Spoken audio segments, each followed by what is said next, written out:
নবীকে আল্লাহ মক্কা শহরে পাঠাইছে। এক নাম্বার কারণ, মক্কা শহর দামি হওয়ার এক নাম্বার কারণ, ওই জায়গার মধ্যে আল্লাহ পৃথিবীর সর্বশ্রেষ্ঠ ঘরের নাম হলো খানায়ে কাবা। ওই ঘর আল্লাহ মক্কা শহরে তৈরি করেছেন, বানাইছেন। পৃথিবী বানাইলেন আল্লাহ 6 দিনে। পৃথিবীতে কোনো মানুষ নাই, ঘরটা বানাইলো কে? পৃথিবীতে কোনো মানুষ নাই, কোনো রাজমিস্ত্রি নাই, কোনো কাঠমিস্ত্রি নাই, কেউ নাই। আল্লাহ বানাইলেন মাত্র 6 দিনে পৃথিবী। কিন্তু এই ঘরটাকে বানাইলো, ঘর বানাইছে আল্লাহ ফেরেশতাদের মাধ্যমে বানাইছে। জোরে বলুন সুবহানাল্লাহ। ফেরেশতাদের মাধ্যমে আল্লাহ ঘর বানাইলেন। এই ঘর হলো সবচেয়ে দামি ঘর। সুবহানাল্লাহ কর। মক্কা শহর দামি হওয়ার এক নাম্বার কারণ খানায়ে কাবা। 2 নাম্বার কারণ আমার আপনার নবী, বিশ্ব নবী, সাইয়্যিদুল মুরসালিন, ইমামুল মুরসালিন, খাতামুন নবিয়্যিন নবী মুহাম্মাদুর রাসূলুল্লাহ। মক্কা শহরে আল্লাহ সর্বশ্রেষ্ঠ নবীকে পাঠাইছেন, এটা হলো 2 নাম্বার কারণ। আর 3 নাম্বার কারণ, পৃথিবীতে আল্লাহ যত কিতাব পাঠাইছেন সবচেয়ে বড় কিতাব, মহাগ্রন্থ, কিতাবের নাম হলো আল কোরআন। যেটা কর না সুবহানাল্লাহ। কোরআন আল্লাহ পাঠাইলেন মক্কা শহরে, এই জন্য মক্কা শহরটা দামি। আল্লামাল কোরআন, কোরআন শিক্ষা দিয়েছেন কে? এই জায়গাটার মধ্যে একটু তাফসীর কইরা নেই। কোরআন আল্লাহ দিয়েছে আমার নবীকে, কোরআন আল্লাহর নবী দিয়ে গেছে আমাদেরকে। এই কোরআন যারা ধরবে, কোরআন যারা পড়বে, কোরআনের মাজলিস যারা বসাবে, জান্নাতের বাগান যারা বসাবে, কোরআনের তাফসীর যারা বসাবে, ইয়ারা ওই পৃথিবী তো দামি, আখিরাত তো দামি। এই যুবকেরা, যাত্রাবাড়ির যুবকেরা, এই যুব সমাজ ইচ্ছা করলে একটা গানের আসরও বসাইতে পারতো। জোরে কোন ঠিক কিনা? একটা গানের আসর বসাইতে পারতো, আর মমতাজ রায়না গানও গাওয়াইতে পারতো। জোরে কোন ঠিক কিনা?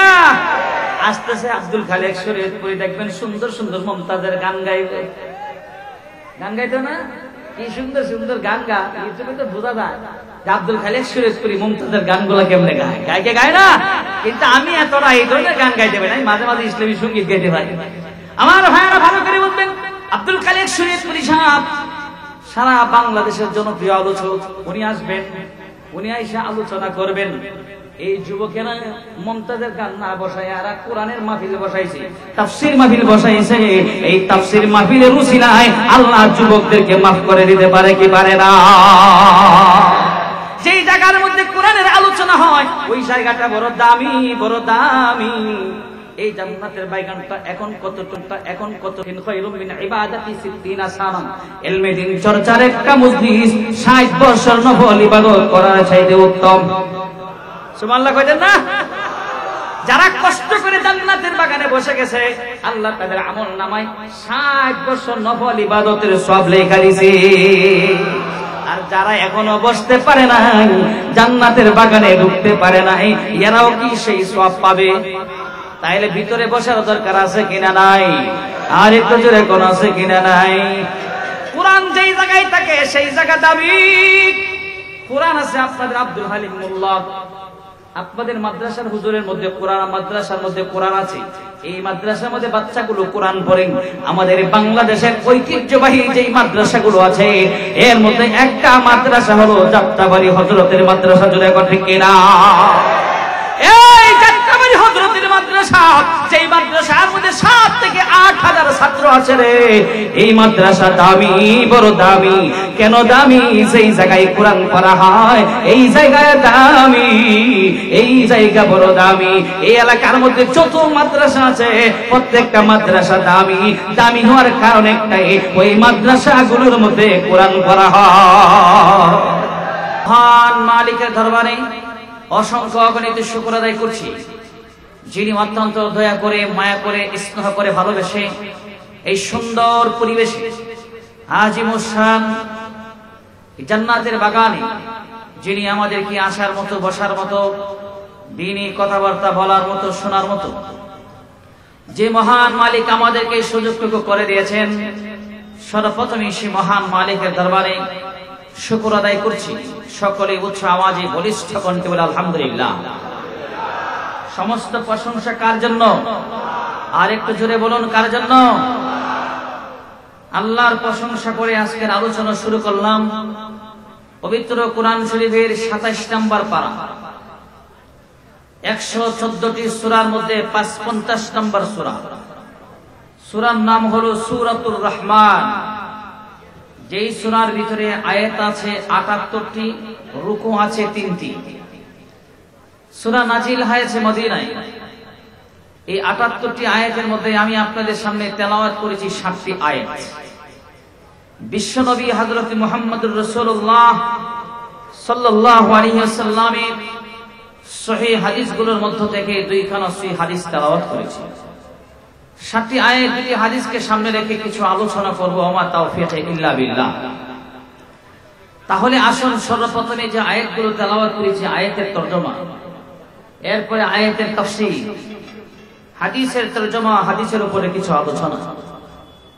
আর রহমান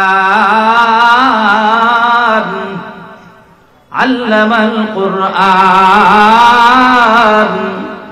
খালাকাল ইনসান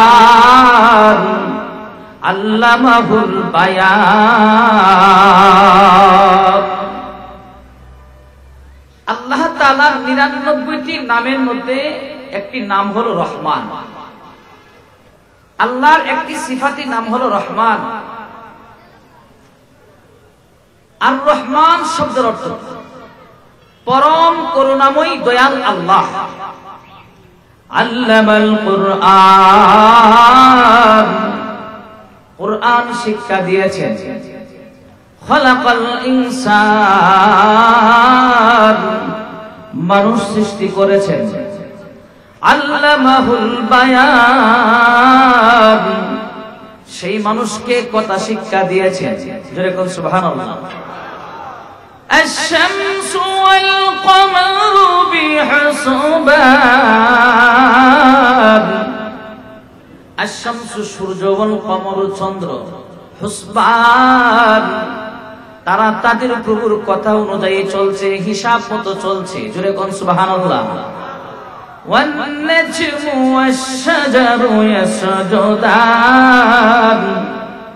والنجم তারকারাজি, والشجر বৃক্ষগুলো يسجدان তারা তাদের প্রভুকে সিজদা করেছে। জোরে কোন সুবহানাল্লাহ। فبأي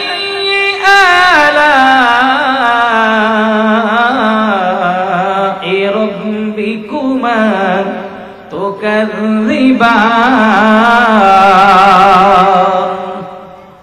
আল্লাহ রাব্বুল আলামিন বলেন, বান্দা তুমি তোমার প্রভুর কোন নিয়ামতকে অস্বীকার করবে, কোন অনুগ্রহকে তুমি অস্বীকার করবে? তোমার আল্লাহ তোমাকে নিয়ামত দিয়ে ভরপুর করে দিয়েছে। জোরে কোন সুবহানাল্লাহ। যেই ৭টি আয়াত তেলাওয়াত করলাম, ৭টি আয়াতের তরজমা গেল। এখন আসেন যে দুটো হাদিস তেলাওয়াত করেছে, দুটো হাদিসের তরজমা। প্রথম হাদিসটি রওয়ায়াত করেছেন আবি হুরায়রা রাদিয়াল্লাহু তাআলা আনহু। عن أبي هريرة رضي الله تعالى عنه قال قال رسول الله صلى الله عليه وسلم ثلاث دعوات مستجابة لا شك فيه دعوة المظلوم ودعوة المسافر ودعوة الوالد على ولده। আল্লাহ রাসূল বলেন, ৩ ব্যক্তির দোয়া আল্লাহর দরবারে সরাসরি কবুল হয়ে যায়। কয় ব্যক্তি? আর একটু জোরে বলেন, কয় ব্যক্তি? ৩ ব্যক্তির দোয়া আল্লাহর দরবারে সরাসরি কবুল হয়ে যায়। নাম্বার 1, দাওয়াতুল মাজলুম, নির্যাতিত, নিপীড়িত, অত্যাচারিত মুসলিম ব্যক্তির চোখের পানি আল্লাহর দরবারে কবুল হয়ে যায়। ২ নাম্বার, ওয়া দাওয়াতুল মুসাফির, মুসাফির ব্যক্তির দোয়া আল্লাহর দরবারে কবুল হয়ে যায়। ৩ নাম্বার, ওয়া দাওয়াতুল ওয়ালিদ আলা ওয়ালাদিহি, আমার রাসূল বলেন নিঃস্বার্থে ভালোবাসে 2 জন, একজনের নাম হলো মা, আরেকজনের নাম হলো আব্বা। আল্লাহ রাসূল বলেন পিতা মাতার দোয়া আল্লাহর দরবারে সরাসরি কবুল হয়ে যায়। লা শাক্কা ফিহি, এর মধ্যে কোনো সন্দেহ নাই। প্রথম নাম্বার হাদিসের তরজমা শুনলাম, ব্যাখ্যা শুনব পরে। দ্বিতীয় নাম্বার হাদিস, রাসূল বলেন কুন আলিমান আও মুতাআল্লিমান আও মুস্তামিআন আও মুহিব্বান ওয়ালা তাকুন খামিসান ফাতাহলিক। আল্লাহ রাসূল বলেন আলেম হও, কি হও? আলেম হও, আলেমের ছাত্র হও, আলেমদের কথা শোনো, আলেমদেরকে মহব্বত করো। খবরদার 4 নাম্বারটা হয় না, আলেম বিদ্বেষী হয় না, আলেম বিদ্বেষী হয় না। রাসূল বলেন 1 নাম্বার বলছেন, রাসূল বলেন আলেম হও, আলেমের ছাত্র হও, আলেমের কথা শোনো, আলেমদেরকে মহব্বত করো। সুবহানাল্লাহ কর। এই হলো দুটো হাদিস। দুটো হাদিসকে সামনে রেখে আলোচনা করব। আমার ভাইয়েরা, প্রথম তাফসীর করতাম 60টি আয়াতে, আলোচনা করতাম একটু গরম, কিন্তু কর্তৃপক্ষ বলছে নরম। কি আলোচনা করতে চাইছিলাম গরম, কিন্তু আমার কর্তৃপক্ষ বলছে আরাম করবেন নরম। কিন্তু ভাইয়েরা আমার, নরম আলোচনা যদি করতে চাই, নরম আলোচনা করে সূরা আর রহমান আলোচনা করতে হবে আল্লাহ কেমন দয়ালু, আলোচনা করতে হবে কোরআন আমরা পাইলাম, কোরআন আমাদেরকে ধরতে হবে, কোরআন আমাদেরকে পড়তে হবে, কোরআন মাফিক জিন্দেগি কাটাইতে হবে। জোরে এখন ঠিক কিনা? 3 নাম্বার আলোচনার মধ্যে 5টা সবক দিয়ে যাইতাম। খলাকাল ইনসান, মানুষ সৃষ্টি করেছেন কে? আর একটু জোরে বলুন কে? প্রথম নাম্বার আয়াত আর রহমান, পরম করুণাময়ী দয়ালু আল্লাহ। আল্লাহ কেমন দয়ালু একটু জানি, আল্লাহ কেমন দয়ালু। আল্লাহ বলে বান্দারে, আমি আল্লাহ যদি তোমাকে রিজিক না দেই, আমি আল্লাহ যদি তোমাকে খাবার না দেই, তুমি এক বেলা খাবার দেই, দ্বিতীয় বেলা খাবার না দিলে তোমার খাবার বন্ধ। আমাদের রিজিকের ব্যবস্থা করে কে? আমাদেরকে খাবার দেই কে? আল্লাহর কোরআন বলছে আল্লাহ শুধু আমাদেরকে খাওয়ায় না, দয়া করে আল্লাহ যত মাখলুক বানাইছে সমস্ত মাখলুকের খাবারের ব্যবস্থা করে কে? ওয়ামা মিন দাব্বাতিন ফিল আরদি ইল্লা আলাল্লাহি রিজকুহা। আল্লাহ রাব্বুল আলামিন বলেন, বান্দা আমি আল্লাহ তোমার রিজিকের ব্যবস্থা করি। শুধু তোমার নাই, পৃথিবীতে যত মাখলুক আমি আল্লাহ সৃষ্টি করেছি, প্রতিটা মাখলুকের খাবারের ব্যবস্থা করে কে? কিন্তু দুঃখ লাগে, বড় কষ্ট লাগে। আমাদের সমাজের মধ্যে কিছু মানুষ আছে, তারা বলে আমার ব্যবসা আমাকে খাওয়ায়। এমন জায়গার মধ্যে আজকে বয়ান করছি, যে এই জায়গাটা বাংলাদেশের সর্বোচ্চ একটা ব্যবসা প্রতিষ্ঠান। জোরে কোন ঠিক কিনা? আর একটু জোরে কোন ঠিক কিনা? এই যাত্রাবাড়ির ব্যবসায়ী ভাইরা, এই চিন্তা কখনোই করবা না আমার ব্যবসা আমাকে খাওয়ায়, আমার মাছের আড়তদারি আমাকে খাওয়ায়, আমার মুদির দোকান আমাকে খাওয়ায়, আমার চাকরি আমাকে খাওয়ায়, আমার ছেলে বিদেশ থেকে ছেলেটা খাবার দেয়। আল্লাহ বলে, বান্দা তোর ছেলে তোকে খাওয়াই না, তোর আড়তদারি তোকে খাওয়াই না, তোর চাকরি তোকে খাওয়াই না, আমি আল্লাহ তোকে খাওয়াই, আমি আল্লাহ দয়া করে তোকে খাওয়াই। সুবহানাল্লাহ কর। আমি যদি দয়া না করি, আজকে খাবার পাবে, কালকে আর খাবার পাবে না। এ বান্দা, মানুষের মধ্যে কিছু মানুষ আছে রে, যাদের চিন্তা চেতনা হলো, তাদের চিন্তা চেতনা হলো আমার জমি আমাকে খাওয়ায়, আমার জমি আছে, খেতে কামার আছে, খেতে কামার আমাকে খাওয়ায়। শহরে থাকি আমরা, ঢাকা শহরে বাড়ি আমাদের, কাহারো বাড়ি ময়মনসিংহে, কাহারো বাড়ি আমাদের খুলনা, কাহারো বাড়ি আমাদের বরিশালে, কাহারো বাড়ি আমার কুমিল্লাতে। বাংলাদেশের বিভিন্ন প্রান্ত থেকে আমরা এখানে থাকি। আমাদের জমি জমা আছে কিনা নাই? আর একটু জোরে কোন জমি জমা আছে কিনা নাই? জমি আপনাকে খাওয়াইতে পারে না। অনেক মানুষের চিন্তা চেতনা হলো আমার ঢাকা শহরে 5 তলা বিল্ডিং আছে, 6 তলা বিল্ডিং আছে, টাকার আমার অভাব নাই। কৃষি ব্যাংকের মধ্যে টাকা আছে, জনতা ব্যাংকের মধ্যে টাকা আছে, সোনালী ব্যাংকের মধ্যে টাকা আছে, আইএফসি ব্যাংকের মধ্যে টাকা আছে, টাকার পাহাড় বানিয়েছে। মনে মনে চিন্তা করে, অভাব যদি পরে ঘরের মধ্যে খাবার না থাকলে ব্যাংকের মধ্যে টাকা আছে, ব্যাংক থেকে টাকা এনে সংসার চালাবো। আল্লাহ বলে, বান্দা আমি আল্লাহ তোমাকে আশরাফুল মাখলুকাত বানাইলাম, তোমার মতো বহুত মাখলুক আমি আল্লাহ সৃষ্টি করেছি।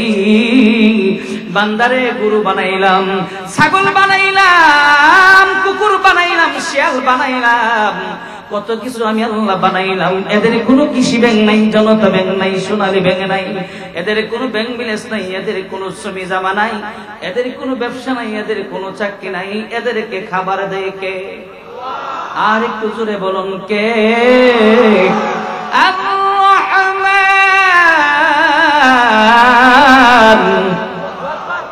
বান্দা, তোমার আল্লাহ তোমাকে দয়া করে খাওয়াই, তোমার আল্লাহর দয়া যদি বন্ধ হয়ে যায়, আগামীকাল থেকে তোমার খাবারও বন্ধ হয়ে যাবে।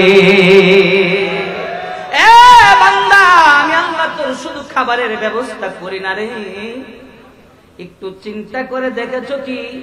আশরাফুল মাখলুকাত বানাইলাম, সৃষ্টির সেরা বানাইলাম, শুধু সৃষ্টির সেরা বানাই নাই। এ বান্দা, আমি আল্লাহ তোকে কুকুর বানাই নাই, আমি আল্লাহ তোকে বিড়াল বানাই নাই, আমি আল্লাহ তোকে গরু বানাই নাই, আমি আল্লাহ তোকে ছাগল বানাই নাই। মুরগি যদি বানাইতাম তোরে মানুষ জবাই করে খাইতো, খাসি যদি বানাইতাম জবাই করে তোরে মানুষ খাইতো, গরু যদি বানাইতাম তোকে মানুষ জবাই করে খাইতো।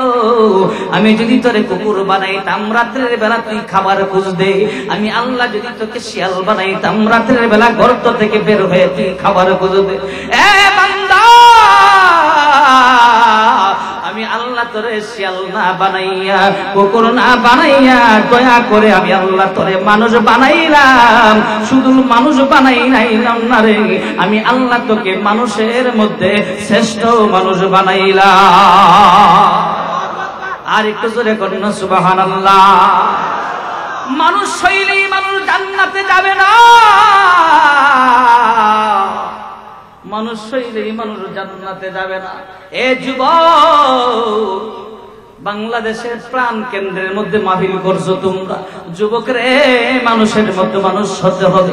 এই জান্নাতের বাগান থেকে আজকে কিছু মেসেজ দিয়ে যাবো রে যুবক। মেসেজ গুলো যদি নিতে পারো, আমল করতে পারো, তোমার দুনিয়াও কামিয়াব হবে, আখিরাতেও কামিয়াব হবে। এ বান্দা, আমি আল্লাহ তোকে দয়া করে মানুষ বানাইলাম। আর রহমান, যেটা কর না সুবহানাল্লাহ। তোরে আমি আল্লাহ বানাইলাম, কেমনে বানাইছি জানো নি? আল্লাহ বলেন কেমনে বানাইছি জানোস? আল্লাহ রাব্বুল আলামিন বলেন, ইন্না খালাকনাকুম মিন তুরাবিন সুম্মা মিন নুতফাতিন সুম্মা মিন আলাকাতিন সুম্মা মিন মুদগা। আল্লাহু আকবার।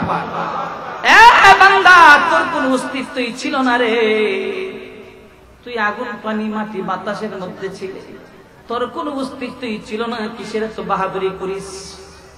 কিসের এত বাহাদুরি? কিসের এত অহংকার? কিসের এত তাকাব্বুরি? তুই টাকার বাহাদুরি করস, তুই ক্ষমতার বাহাদুরি করস, ইলমের বাহাদুরি করস, জ্ঞানের বাহাদুরি করস। একটাবার কি চিন্তা করেছো তোমার কোনো অস্তিত্বই ছিল না? আমি আল্লাহ তোমাকে অস্তিত্ব দান করেছি। তুমি ছিলে একটা নাপাক পানির মধ্যে। কিসের মধ্যে? তুমি ছিলে একটা নাপাক পানি। ওই নাপাক পানিটাকে আমি আল্লাহ জমাট রক্ত বানাইয়া একটা নাপাক পানি তৈরি করলাম। তোমার মার পেটের ভিতরে আমি আল্লাহ একটা নাপাক পানি দ্বারা তোমাকে সৃষ্টি করলাম। তোমার যখন টাকার অহংকার আসবে, তোমার যখন ক্ষমতার অহংকার আসবে, তোমার যখন জ্ঞানের অহংকার আসবে, তখন তুমি মনে মনে চিন্তা করবে আমার তো কোনো অস্তিত্বই ছিল না, আমাকে তো আল্লাহ আমাকে অস্তিত্ব দান করেছে। সঙ্গে সঙ্গে তোমার যদি টাকা থাকে, তোমার যদি মাল থাকে, তোমার যদি অর্থ থাকে, তোমার যদি জ্ঞান বেশি থাকে, এই অহংকারটা তোমার ভিতরে আর থাকবে না। জোরে কোন ঠিক কি না? দুনিয়া ক্ষণস্থায়ী, আখিরাত চিরস্থায়ী। এ যুবক রে, আজকের এই মাহফিল হতে পারে শেষ মাহফিল। আজকে রাত্রির পরে তুমি আর থাকতে পারো, নাও থাকতে পারো রে যুবক। এই জন্য চিন্তা করবা আমার কোন অস্তিত্বই ছিল না, আমার আল্লাহ যেহেতু অস্তিত্ব দান করেছে, এই জন্য আমাকে গোলামি করতে হবে। কার গোলামি? আরেকটু জোরে কোন কার গোলামি? আল্লাহ বলে বান্দা আমি আল্লাহ দয়া করে তোরে সম্মান দান করি, আমি আল্লাহ দয়া না করলে তুই সম্মান পাবে না, আমি আল্লাহ দয়া না করলে তুই এমপিও হতে পারবে না, আমি আল্লাহ দয়া না করলে তুই মন্ত্রীও হতে পারবে না, আমি আল্লাহ দয়া না করলে তুই চেয়ারেও বসতে পারবে। চেয়ারে বসাই কে? আর একটু জোরে বলেন কে? আল্লাহর দয়া না থাকলে মানুষ চেয়ারে বসতে পারে না, কিন্তু যখন চেয়ারে আল্লাহ দয়া কইরা বসায় আর চেয়ারের আমানত যখন রাখে না, তখন আল্লাহর দয়া আর তার প্রতি থাকে না। ঠিক কি না? তাবারাকাল্লাযী বিয়াদিহিল মুলক ওয়া হুয়া আলা কুল্লি শাইইন কাদির। আল্লাযী খালাকাল মাউতা ওয়াল হায়াতা লিয়াবলুয়াকুম আইয়ুকুম আহসানু আমালা ওয়া হুয়াল আজিজুল গফুর। এ বান্দা, আমি আল্লাহ দয়া করে তোরে ক্ষমতা দেই তো আমার হাতে সব ক্ষমতা, আমি আল্লাহ দয়া না করলে তুই ক্ষমতাও পাইবে। আর রহমান, রহমান শব্দটা আখিরাত দুনিয়ার সাথে খাস, আর রহিম শব্দটা আখিরাতের সাথে খাস। আলহামদুলিল্লাহি রাব্বিল আলামিন আর রহমানির রহিম। রহমান কে? আর একটু জোরে বলুন কে? রহিম কে? এ বান্দা, আমি আল্লাহ দয়া না করলে তুই পৃথিবীতে বাইচা থাকতে পারবে না রে। আমি আল্লাহ দয়া করে তোরে সুস্থ রাখছি, আমি আল্লাহ তোরে দয়া করে সুস্থ রাখছি। তুই যে সুস্থ আছস এই জন্য আল্লাহর নিয়ামতের শুকর আদায় করার দরকার আছে কিনা? না। আল্লাহর দয়া ছাড়া পৃথিবীতে কোনো মানুষ থাকতে পারবে না, আল্লাহর দয়া ছাড়া কোনো মানুষ পৃথিবীতে ভালোভাবে চলতেও পারবে না। আর-রহমান আল্লামাল কুরআন, কুরআন শিক্ষা দিয়েছেন কে? আর একটু জোরে বলুন কে? এই কোরআন আল্লাহ আমাদেরকে দিয়েছেন, কোরআন দিয়েছেন আল্লাহ সর্বশ্রেষ্ঠ নবী, আমার আপনার নবী সাইয়্যিদুল মুরসালিন ইমামুল মুরসালিন খাতামুন নবিয়্যিন নবী মুহাম্মদুর রাসূলুল্লাহ সাল্লাল্লাহু আলাইহি ওয়াসাল্লামকে আল্লাহ কোরআন দিয়েছেন। এই কোরআন আমার নবী পাইলেন, নবী আমার সমস্ত নবীদের চাইতে দামি। এই নবী কোরআন পাইছে সমস্ত রাসূলের চাইতে, আমার রাসূল সবচাইতে দামি। সুবহানাল্লাহ। কার? আমার নবী চলে গেছে, উম্মতকে কোরআন দেয়া গেছে।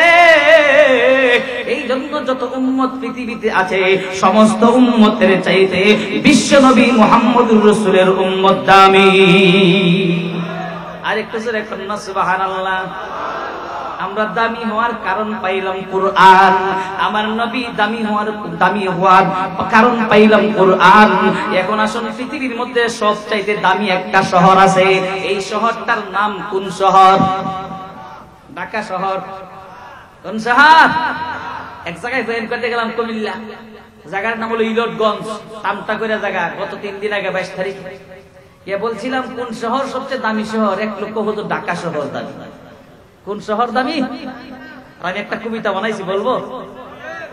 আমার ছোট্ট কাকা আমি দেখতে গেলাম ঢাকা, গুলিস্তানের বীরে পরে পকেটে হলো ফাঁকা। ঠিক কিনা? আমার ছোট্ট কাকা আমি দেখতে গেলাম ঢাকা, গুলিস্তানের বীরে পরে পকেটে হলো ফাঁকা। কাকা আমার মনে মনে নিলেন ভীষণ কষ্ট, বাড়ি এসে রাই দিলেন ঢাকার মানুষ বড় দুষ্ট। ঢাকা শহর বড় নিরাপদ শহর, যেই শহরে গেলে পকেট ফাঁকা হয়ে যায় ওই শহর নিরাপদ শহর নয়। যেই শহরের সর্বোচ্চ জায়গার মধ্যে আগুন ধরে রে নিরাপত্তা নাই, ওই শহর নিরাপদ শহর হতে পারে না। জোরে বলেন কথা ঠিক কিনা? এখন কোরআন আল্লাহ দিয়েছে নবীকে, নবী দামি। কোরআন আল্লাহ নবী দিয়ে গেছে আমাদেরকে, আমরা দামি। কোরআন আল্লাহ নাযিল করলেন মক্কা শহরে, এই জন্য মক্কা শহরটাও দামি। মক্কা শহর দামি হওয়ার কারণ হলো তিনটা। কয়টা? আরেকটু জোরে এখন কয়টা? মক্কা শহর দামি হওয়ার কারণ হলো তিনটা। এক নম্বর কারণ, ইন্না আউয়াল বাইতিন উযিয়া লিন-নাস লাল্লাযী বিবাক্কাতা মুবারাকান ওয়া হুদাল লিল-আলামিন। মক্কা শহরের নাম মক্কা শহর ছিল না, মক্কা শহরের নাম ছিল বাক্কা শহর। কি শহর? মক্কা শহরের নাম মক্কা শহর ছিল না, মক্কা শহরের নাম ছিল বাক্কা শহর। এখন দেখি ঢাকা শহরে চালাক মানুষ আছে কিনা নাই, বলেন তো দেখি। ঢাকা শহর কি ঢাকা শহর ছিল? ঢাকা শহরের রাজধানী, এই বাংলাদেশের রাজধানী কোনটা ছিল? বলতে পারবেন কেন? জাহাঙ্গীরনগর। কোন নগর? মক্কা শহরের নাম মক্কা শহর ছিল না, মক্কা শহরের নাম ছিল বাক্কা শহর। ওই শহরের মধ্যে আল্লাহ কুরআন নাযিল করছে, আমার নবীকে আল্লাহ মক্কা শহরে পাঠাইছে। এক নম্বর কারণ মক্কা শহর দামি হওয়ার এক নম্বর কারণ, ওই জায়গার মধ্যে আল্লাহ পৃথিবীর সর্বশ্রেষ্ঠ গড়, গড়ের নাম হলো খানায়ে কাবা। ওই গড় আল্লাহ মক্কা শহরে তৈরি করেছেন, বানাইছেন। পৃথিবী বানাইলেন আল্লাহ 6 দিনে। পৃথিবীতে কোনো মানুষ নাই, গড়টা বানাইলো কে? পৃথিবীতে কোনো মানুষ নাই, কোনো রাজমিস্ত্রি নাই, কোনো কাঠমিস্ত্রি নাই, কেউ নাই। আল্লাহ বানাইলেন মাত্র 6 দিনে পৃথিবী, কিন্তু এই গড়টাকে বানাইলো, গড় বানাইছে আল্লাহ ফেরেশতাদের মাধ্যমে বানাইছে। জোরে বলুন সুবহানাল্লাহ। ফেরেশতাদের মাধ্যমে আল্লাহ গড় বানাইলেন। এই গড় হলো সবচেয়ে দামি গড়। সুবহানাল্লাহ কর। মক্কা শহর দামি হওয়ার এক নম্বর কারণ খানায়ে কাবা। 2 নম্বর কারণ আমার আপনার নবী, বিশ্ব নবী, সাইয়্যিদুল মুরসালিন, ইমামুল মুরসালিন, খাতামুন নবিয়্যিন নবী মুহাম্মাদুর রাসূলুল্লাহ। মক্কা শহরে আল্লাহ সর্বশ্রেষ্ঠ নবীকে পাঠাইছেন, এটা হলো 2 নম্বর কারণ। আর 3 নম্বর কারণ, পৃথিবীতে আল্লাহ যত কিতাব পাঠাইছেন সবচেয়ে বড় কিতাব, মহাগ্রন্থ, কিতাবের নাম হলো আল কোরআন। যেটা কর না সুবহানাল্লাহ। কোরআন আল্লাহ পাঠাইলেন মক্কা শহরে, এই জন্য মক্কা শহরটা দামি। আল্লামাল কোরআন, কোরআন শিক্ষা দিয়েছেন কে? এই জায়গাটার মধ্যে একটু তাফসীর কইরা নেই। কোরআন আল্লাহ দিয়েছে আমার নবীকে, কোরআন আল্লাহর নবী দিয়ে গেছে আমাদেরকে। এই কোরআন যারা ধরবে, কোরআন যারা পড়বে, কোরআনের মাজলিস যারা বসাবে, জান্নাতের বাগান যারা বসাবে, কোরআনের তাফসীর যারা বসাবে, ইয়ারা ওই পৃথিবী তো দামি, আখিরাত তো দামি। এই যুবকেরা, যাত্রাবাড়ির যুবকেরা, এই যুব সমাজ ইচ্ছা করলে একটা গানের আসরও বসাইতে পারতো। জোরে কোন ঠিক কিনা? একটা গানের আসর বসাইতে পারতো, আর মমতাজ রায়না গানও গাওয়াইতে পারতো। জোরে কোন ঠিক কিনা? আসতেছে আব্দুল খালেক শরীয়তপুরি, দেখবেন সুন্দর সুন্দর মমতাজের গান গাইবে। গান গাইতো না? কি সুন্দর সুন্দর গান গায়, ইউটিউবে তো বোঝা যায় যে আব্দুল খালেক শরীয়তপুরি মমতাজের গানগুলো কেমনে গায়। গায় কে গায় না? কিন্তু আমি এতটা এই ধরনের গান গাইতে পারি না, মাঝে মাঝে ইসলামী সঙ্গীত গাইতে পারি। আমার ভাইয়েরা ভালো করে বলবেন, আব্দুল খালেক শরীয়তপুরি সাহেব সারা বাংলাদেশের জনপ্রিয় আলোচক। উনি আসবেন, উনি এসে আলোচনা করবেন। এই যুবকেরা মমতাজের গান না বসায় আর কোরআনের মাহফিল বসাইছে, তাফসীর মাহফিল বসাইছে। এই তাফসীর মাহফিলের উসিলায় আল্লাহ যুবকদেরকে মাফ করে দিতে পারে কি পারে না? যেই জায়গার মধ্যে কোরআনের আলোচনা হয় ওই জায়গাটা বড় দামি, বড় দামি। এই জান্নাতের বাগানটা এখন কত খায়রুম মিন ইবাদাতি 60 সানাম। ইলমে দ্বীন চর্চার একটা মজলিস 60 বছর নফল ইবাদত করার চাইতে উত্তম। সুবহানাল্লাহ কইতেন না? যারা কষ্ট করে জান্নাতের বাগানে বসে গেছে আল্লাহ তাদের আমলনামায় 60 বছর নফল ইবাদতের সওয়াব লেখা দিয়েছে। আর যারা এখনো বসতে পারে নাই, জান্নাতের বাগানে ঢুকতে পারে নাই, এরাও কি সেই সওয়াব পাবে? তাইলে ভিতরে বসার দরকার আছে কিনা নাই? আর একটু জোরে কোন আছে কিনা নাই? কোরআন যেই জায়গায় থাকে সেই জায়গা দামি। কোরআন আছে আপনাদের আব্দুল হালিম মোল্লা, আপনাদের মাদ্রাসার হুজুরের মধ্যে কোরআন, মাদ্রাসার মধ্যে কোরআন আছে। এই মাদ্রাসার মধ্যে বাচ্চাগুলো কোরআন পড়ে। আমাদের বাংলাদেশের ঐতিহ্যবাহী যেই মাদ্রাসাগুলো আছে এর মধ্যে একটা মাদ্রাসা হলো যাত্রাবাড়ি হযরতের মাদ্রাসা। জোরে কথা ঠিক কিনা? এই যাত্রাবাড়ি হযরতের মাদ্রাসা মাদ্রাসা, যেই মাদ্রাসার মধ্যে 7 থেকে 8,000 ছাত্র আছে রে, এই মাদ্রাসা দামি, বড় দামি। কেন দামি? যেই জায়গায় কোরআন পড়া হয় এই জায়গায় দামি, এই জায়গা বড় দামি। এই এলাকার মধ্যে যত মাদ্রাসা আছে প্রত্যেকটা মাদ্রাসা দামি। দামি হওয়ার কারণ একটাই, ওই মাদ্রাসাগুলোর মধ্যে কোরআন পড়া হয়। ঠিক কিনা? এই জন্য একটা স্লোগান হয়ে যায়, কোরআন আছে যেখানে। যারা আওয়াজটা দেয় না এরা কোরআনের সাথে নাই। ঠিক কিনা? আওয়াজটা কি আসতে হইতো না জোরে হইতো? বলুন, কোরআন আছে যেখানে, কোরআন আছে যেখানে, কোরআন নাই যেখানে, আল কোরআনের আলো। এখন এই স্লোগানে আছে। হ্যাঁ, এই যে চালাক কিছু লোক আছে, আল কোরআনের আলো সারা জীবন বলেছি ঘরে ঘরে জালো, এখন থেকে স্লোগান হবে আল কোরআনের আলো সংসদে জালো। যারা ঠিক কিনা? বাংলাদেশের সংসদে কোরআনের আলো ধরার দরকার আছে কিনা? নাই। বাংলাদেশের সংসদে যদি কোরআনের আলো ধরে যায় তাহলে বাংলাদেশের প্রতিটা ঘরে ঘরে কোরআনের আলো ধরবে। কোরআনের আলো যদি সংসদে জ্বলে তাহলে এই দেশের কোন চোখ যারা দুর্নীতি করে, চুরি করে, রাস্তাঘাটে আলেম ওলামাদেরকে আটকাইয়া ডাকাতি কইরা, চুরি কইরা টাকা নিয়ে যায়, মোবাইল নিয়ে যায়, এই চোরগুলো রাস্তার মধ্যে আর চুরি করতে পারবে না। ঠিক কিনা? এই জন্য আমরা চাই আগামী দিনে যারা সংসদে যাবে অবশ্যই অবশ্যই সংসদে যে এমপিরা নির্বাচিত হবে ওই এমপি সাহেবরা সংসদের মধ্যে গিয়ে বলতে হবে, মাননীয় স্পিকার, আমরা এই দেশের সংসদে চুরির বিধান দেখতে চাই, জিনার বিধান দেখতে চাই, পর্দার বিধান দেখতে চাই, নামাজের বিধান দেখতে চাই, যাকাতের বিধান দেখতে চাই। জোরে কোন ঠিক কিনা? আস-সারিকু ওয়াস-সারিকাতু ফাকাতু আইদিয়াহুমা, আল্লাহর কোরআন বলছে যারা চুরি করে তার হাত কেটে দাও। বাংলাদেশের সংবিধানে যদি চুরির বিধান চালু হয়ে যায় এই দেশের একজন মন্ত্রী, এমপি আর চেয়ারম্যান বলেন, মেম্বার বলেন, একটাও চুরি করতে পারবে না। জোরে বলেন, কথা ঠিক কিনা? আগামীর বাংলাদেশ কোরআনের বাংলাদেশ, আগামীর বাংলাদেশ টুপিওয়ালাদের বাংলাদেশ। বাংলাদেশের মানুষ আর দুর্নীতিবাদ বাটপার ছিটারকে দেখতে চায় না। জোরে কোন ঠিক কিনা? রাজি সবাই? আমরা কি চাই? বাংলাদেশটা কোরআনের বাংলাদেশ চাই। জোরে কোন ঠিক কিনা? আমরা যেই ক্ষমতার যাক, যে যাক, আমাদের কোনো অসুবিধা নাই, কিন্তু যারাই ক্ষমতায় যাবে আমি সমস্ত এমপিদেরকে মেসেজ দিচ্ছি বাংলাদেশে, আপনারা যারাই সংসদে যাবেন সংসদে গিয়ে এই কথাগুলো বলতে হবে, মাননীয় স্পিকার, চুরির বিধান চালু করেন যেন এই দেশের মানুষ আর চুরিটা করতে পারে।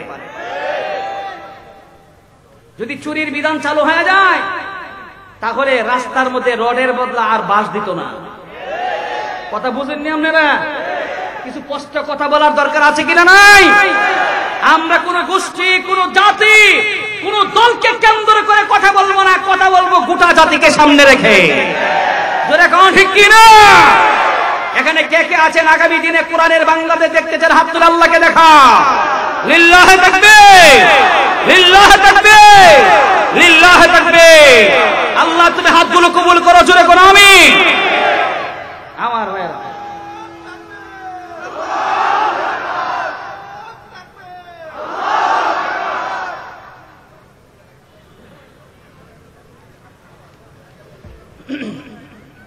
কথাগুলো দুঃখের সাথে বলছি। আজকে ওলামা একরাম রাস্তার মধ্যে কোনো নিরাপত্তা নাই। আমিও গত 22 তারিখে সেই ইলটগঞ্জ থেকে আসছি, ইটাগোড়া করে একটা জায়গা আছে নরসিংদী, এই ইটাগোড়া থেকে ভৈরবের দিকে রওনা দিলাম। এই জায়গার মধ্যে আমার গাড়ির অ্যাটাক করেছে, পিকআপ দিয়ে আটকে আমার কাছ থেকে যা ছিল মোবাইল, টাকা পয়সা সব নিয়ে গেছে।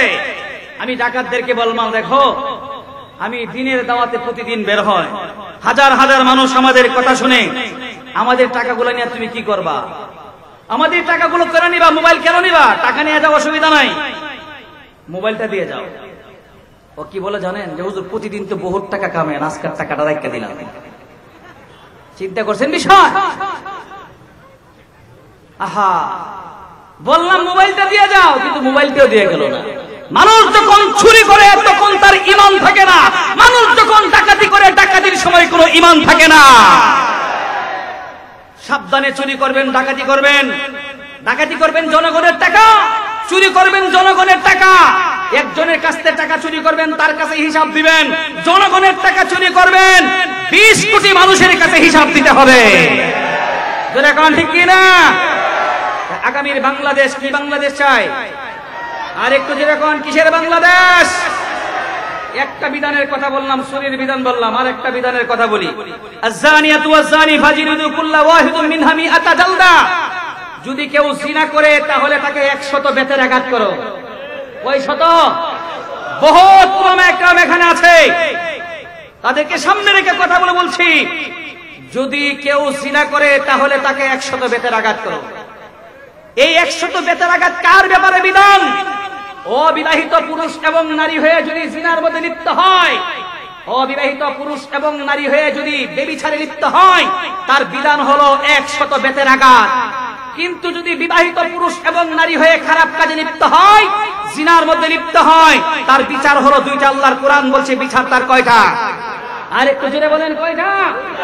তার বিচার দুইটা। 1 নাম্বার বিচার, জনসমুদ্রের সামনে গর্ত করে গর্তের মধ্যে ফেলে দিয়ে সঙ্গে সার করো, পাথরের আঘাতে আঘাতে দুনিয়া থেকে বিদায় করে দাও। 2 নাম্বার বিচার, বাংলাদেশের চতুর্দিকে পাহাড় আছে, শুধুমাত্র একটা দিক দিয়ে পাহাড় নাই, সেটার নাম হলো মংলা বন্দর। গতকালকার আগের দিন প্রোগ্রাম করলাম, সেই খুলনা, বাগেরহাট, সুন্দরবনে সেই দিয়ে কোনো পাহাড় নাই, বাংলাদেশে পাহাড় আছে চতুর্দিকে। আল্লাহর কোরআনের 2 নাম্বার বিচার হলো, যদি পুরুষ এবং নারী যদি বিবাহিত হওয়ার পরেও যদি ব্যভিচারে লিপ্ত হয়, তার বিচার 2 নাম্বার বিচার হলো পাহাড়ের উপরে হাত পা বেঁধে তাকে ছেড়ে দাও।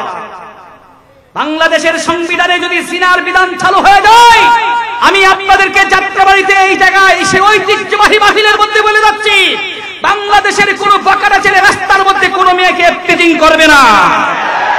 অটোমেটিক বাংলাদেশের জিনা ব্যভিচার বন্ধ হয়ে যাবে। কিন্তু এই দেশের জিনা ব্যভিচার বন্ধ হয় না, ওয়াজ কিন্তু কম হয় না। বাংলাদেশে এত মাহফিল হয় যা পৃথিবীর কোথাও এত মাহফিল হয় না। গিয়েছি দুবাইয়ে প্রোগ্রাম করেছি, ভারতের বিভিন্ন রাজ্যে প্রোগ্রাম করেছি। আমাদের বাংলাদেশে এত প্রোগ্রাম হয় যা পৃথিবীর কোথাও এত প্রোগ্রাম হয় না। কিন্তু দুঃখের সাথে বলছি যা মানুষ ভালো আছে শুধু ওয়াজ মাহফিলের কারণে ভালো আছে। যদি বাংলাদেশের সংবিধানে জিনার বিধান চালু হয়ে যায়, আমি আপনাদেরকে চ্যালেঞ্জ করে বলে দিয়ে গেলাম, এই দেশের কোনো একটা মেয়েও জিনায় লিপ্ত হবে না, ইফতিজিং এ লিপ্ত হবে না। এই দেশের কোন যুবক ছেলেরা খারাপ কাজে লিপ্ত হবে না। জোরে কথা ঠিক না? কিন্তু কোথায় সংসদে যারা যায় বিধানগুলো ভুলে যায়। 6666 আয়াতের ভিতরে সবগুলো তো আল্লাহ কোরআনের মধ্যে ওয়াজ করেছেন, শুধু 500 আয়াত আছে বিধিবিধান। এই বিধিবিধানগুলো সংসদে কায়েম হয়ে যায়, চুরি অটোমেটিক বন্ধ হয়ে যাবে। আজকে ইউটিউবের মধ্যে আসে, প্রতিদিন এই খবরগুলো আসছে।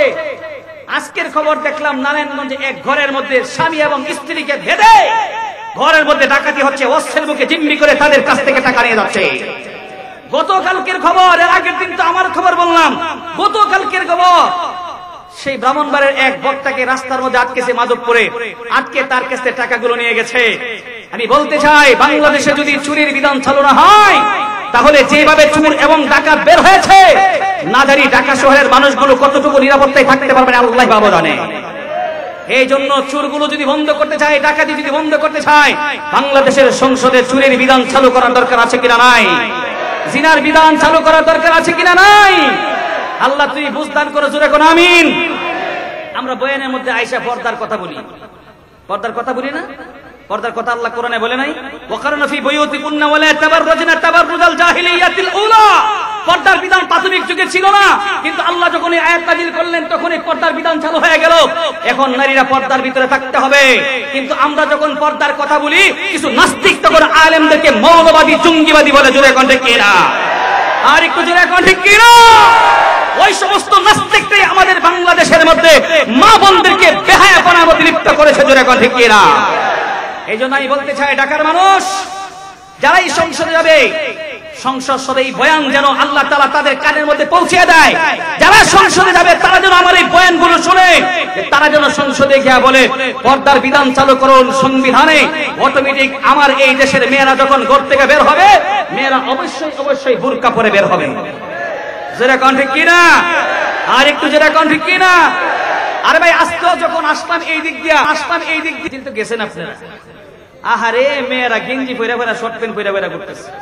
এটা মুসলিম কান্ট্রি, এই দেশের মধ্যে মেয়েরা গেঞ্জি পরে শর্ট প্যান্ট পরে ঘুরে, এই দৃশ্যগুলো দেখতে খুব ভালো লাগে না? আল্লাহ এই সমস্ত নারীদেরকে বুঝ দান করুক, জোরে বলুন আমিন। আল্লাহ এদেরকে হেদায়েত দান করুক, জোরে বলুন আমিন। আল্লামাল কুরআন খালাকাল ইনসান।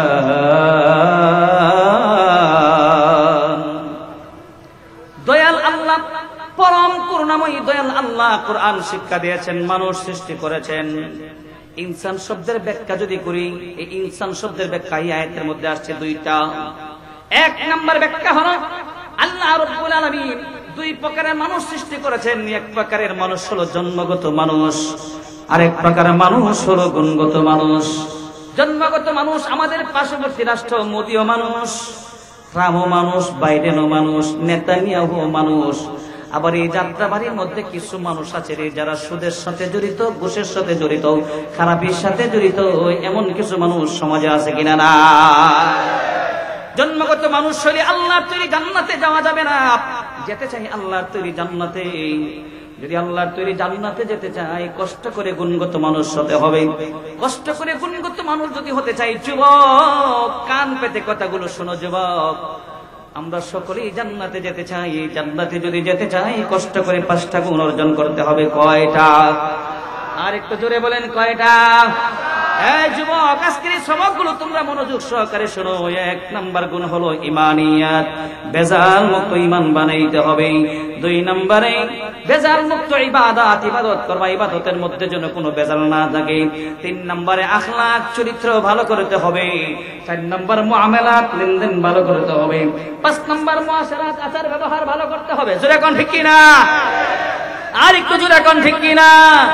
গুণগত মানুষ যদি হতে চাই 5টা গুণ অর্জন করতে হবে। এই 5টা গুণ অর্জন করবে যারা, আল্লাহ তৈরি জান্নাতে যাবে তারা। জোরে কোন না সুবহানাল্লাহ। আর একটু জোরে কোন সুবহানাল্লাহ। খালাকাল ইনসান